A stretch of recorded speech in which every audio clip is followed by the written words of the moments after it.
The Dawn of Eternal Winter by Veronika, Sizova.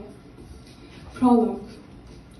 Margarita Bradova breaks free. The wheels of the ice-beaten train groan in the distance, their metallic squeals softened by the Siberian blizzard. Rita, Margarita, Rita, Margarita, they sing in tune with the howling waltz of the wind, lulling the young woman to sleep. Yet there can be no sleep and no peace for the survivors of the capital's demise. St. Petersburg, the city of the dead, Rita whispers, looking back on the haunted landscape she had once called home. In the bleak moonlight, the silver spires appear ghostly and tormented, mirroring the dormant grief in Margarita's dove-gray eyes. Rita, a voice calls from the shadows of the sinking city, a woman's voice, a soft, motherly cry of the Virgin, reflecting in the stained glass of the ancient cathedrals. The desolate phantom wails and weeps, but Margarita turns away, heading into the lukewarm darkness of the dimly lit train compartment, never to hear it again, never to remember. What time is it, Margot? A familiar green smile, like a half-sunken lighthouse amid the storm, gives her something to hold on to, if only for a moment. It's midnight, Adeline, Rita mumbles, her lips still frozen from the homeland's bitter farewell kiss. She bites them to hold back the tears. Not yet, not in the presence of the woman who saved her life. Is it really? The smile turns into a devilish grin. Anything other than sorrow would seem devilish tonight. The traitors left everything behind in the irrevocable darkness of the shipwrecked empire. We made it. Adeline looks at the shabby suitcase at Rita's feet. It contains just enough food, medicine, money, and clothes to survive the heart-wrenching cold until they reach Paris. But at what cost?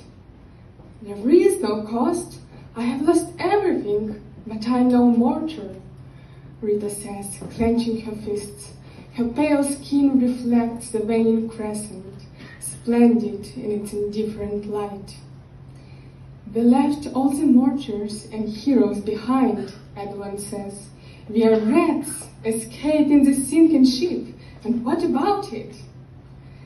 Adeline is as unpredictable as a midsummer storm, Rita thinks, and as brutal as a sword that does not shy away from beheading its rivals. You should not feel guilty about leaving, Margot. The older woman shuffles the mask of politeness away. Sparks of primeval fire are dancing in her sea-drenched eyes as she wraps her hand around Rita's waist. We are so different and yet the same, Rita says, tapping the thick, hazy glass separating them from the bone-chilling vastness of the snowy steppe. What do you mean? You haven't lost anything, and I left my entire life behind. Still, when I look at you, I see a woman who is as lost as me. Well, Adeline whispers, that's because I have lost something too.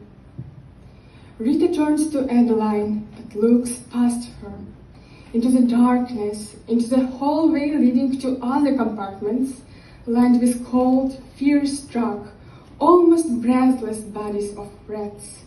The lucky ones who had heard the call just in time to catch the train, just in time to leave the starving remains of this icy desert.